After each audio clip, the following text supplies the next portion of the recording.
Assalamualaikum warahmatullahi wabarakatuh. Anakku semua, khusus kelas 10 IMIA maupun IIS, materi kita sejarah Indonesia itu awal kehidupan manusia Indonesia. Pertama yang kita bahas adalah perkembangan bumi dan munculnya makhluk hidup. Ya.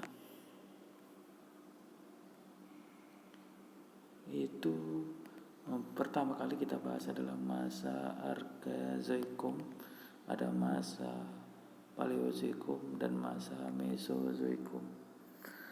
Masa Arkazoikum itu berlangsung sekitar 2,5 miliar tahun yang lalu. Bumi masih seperti bola panas sehingga belum adanya kehidupan. Sedangkan masa Paleozoikum berlangsung sekitar 500 sampai 245 juta tahun yang lalu. Suhu bumi masih belum stabil dan namun curah hujan cukup tinggi dan terdapat makhluk bersalah satu. Sedangkan masa Mesozoikum berlangsung sekitar 245 sampai 65 juta tahun yang lalu. Suhu bumi sudah semakin stabil dan bermunculan hewan raksasa seperti dinosaurus. Lalu masa Mesozoikum terdapat dua, yaitu masa Pleistosen dan masa Holosen. Masa Pleistosen adalah berlangsung sekitar 600.000 tahun yang lalu. Masa ini berbagi menjadi dua, yaitu masa glasial dan interglasial. Glasial itu masa pencairan es, interglasial adalah masa membeku. Ya, lalu yang kedua masa Holosen, munculnya pulau-pulau baru termasuk pulau-pulau di Indonesia selain makhluk-makhluk raksasa mengalami kepunahan dan mulai berkembang kehidupan manusia. Ya, kembangan bumi dan munculnya makhluk hidup itu kata Charles Darwin, semua makhluk hidup bersalah satu, manusia adalah hasil paling maju dari mekanisme evolusi. Karena adanya manusia modern Homo sapiens seperti sekarang dari jenis primata, Anthropoidea, kemudian Hominidae, bangsa kera dan simpanse. Teori ini juga menggolongkan manusia dalam beberapa ordo primata, yaitu kelompok mamalia yang termasuk prosimia, monyet dan kera. Ini contoh tahapan-tahapan manusia berdasarkan teori Darwin. Ya, mulai dari tahapan awal, kedua, ketiga, 4, 5 sampai yang terakhir ini adalah masa Homo sapiens. Perubahan bumi ada tenaga endogen, tenaga eksogen, perubahan iklim, dan letusan gunung api. Tenaga endogen dan Indonesia dibentuk atas 3 lempeng besar dunia, yaitu lempeng Indonesia, lempeng Australia, lempeng Eurasia, dan lempeng Pasifik.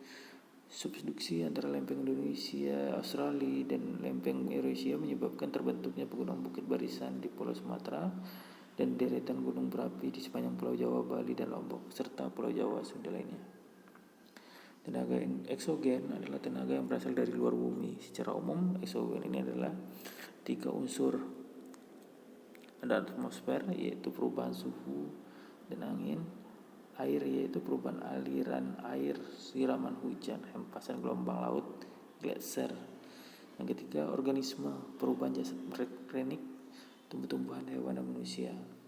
Lalu perubahan iklim, ya kalian bisa ketahui perubahan iklim di Indonesia ini selalu berubah-ubah. Dan pada waktu itu ada perubahan iklim berupa turunnya permukaan laut sekitar 60-70 meter di bawah permukaan laut. Lalu pada kelas Pleistosen, bagian barat kepulauan Indonesia terhubung dengan daratan Asia Tenggara, sedangkan pulau timurnya sudah Papua, sehingga terhubungnya dengan daratan Australia. Sedangkan itu wilayah baratnya adalah paparan Sunda dan paparan Sahul. Letusan gunung berapi di kondisi yang belum stabil, dan letusan gunung ini tektonik yang batuannya sangat besar dan dirinya sangat besar pula. Lempengnya terus bergerak pada suatu yang mengalami gesekan atau benturan yang cukup luas. Asal musulnya nenek moyang Indonesia ada Homo sapiens. Ya, Homo sapiens itu ada munculnya sekitar 400.000 sampai 100.000 tahun yang lalu di Afrika. Homo sapiens menyebar ke Eropa dan Asia termasuk Indonesia. Terdapat teori mengenai persebaran Homo sapiens di Nusantara. Ada teori Afrika, teori Taiwan, teori Yunan. Bisa kalian lihat di sini.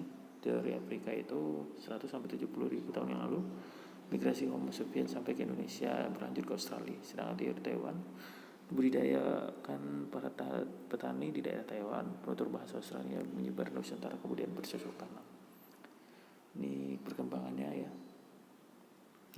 Teori-teori tersebut berdasarkan wilayah dan penyebab persebarannya bisa dilihat dari Yunan yang berimigrasi menyusur sungai Mekong menyebar ke Nusantara. Ada 3 migrasi manusia dari Yunan ke Indonesia, ada Negrito, Proto Melayu, dan Tito Melayu. Negrito itu mendiam sebagian besar Papua, pendalaman Riau, suku Siak Sakai.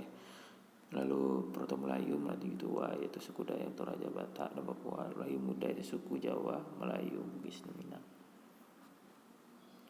Bisa dilihat di peta wilayah Yunan Tiongkok yang di dasar usul nenek moyang Indonesia.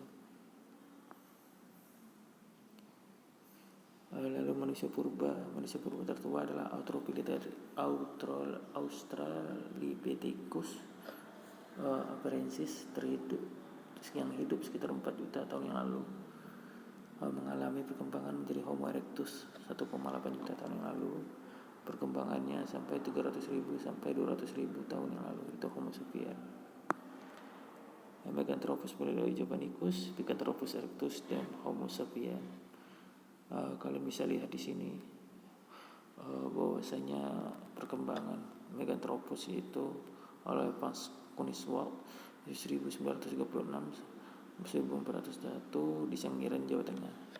Manusia raksasa dari Jawa. Ya. Ciri-cirinya pipinya tebal, ototnya kunyit kuat, tonjolan kening menonjol, tonjolan belakang tajam, tidak memiliki dagu berawak, sangat tegap. Ya, Meganthropus nama umum untuk fosil-fosil geraham ya, karena dianggap paling besar. Para ahli kini umum Japanicus karena dipandang sebagai memiliki hubungan dengan Homo erectus. Meganthropus ini ditemukan oleh J. Dewey 1891 sampai 1892 di Trinidad Ngawi, Jawa Timur. Ciri-cirinya yaitu tengkorak pendek, menonjol ke depan, ke belakang, tulang keningnya sangat menonjol tinggi berdasarkan kisar 165 sampai 180 cm. Telah berjalan tegak ya, tegak lurus. Yang jelas ini ya tegak lurus.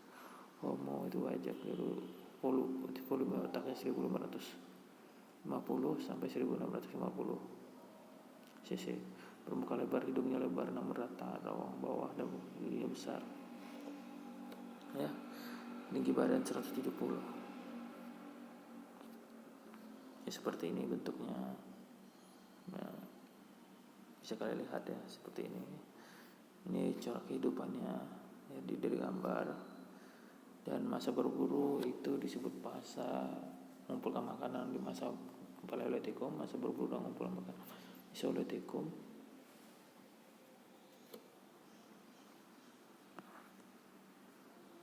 Ya. Hidupnya nomaden kalau masa Paleolitikum, masih berpindah-pindah. Kalau masa Mesolitikum itu hidupnya sudah menetap. Bisa dilihat dari ada pembuatan api, kemudian dari sampah dapur, lukisan dinding, kapak Sumatera. Masa bercocok tanam ya seperti ini, ada padi ya. Masa Megalitikum itu masa mega itu besar, litos itu batu, jadi zaman batu besar. Ini ada menhir, ponda-ponda, sarkofagus, arca, dolmen, luka. Masa Neolitikum ya, ada barang-barang ya, gabah, lalatan, kapal lonjong, mata panah beliau. Baik, itu aja materi saya kali ini. Mohon maaf apabila ada. Assalamualaikum warahmatullahi wabarakatuh.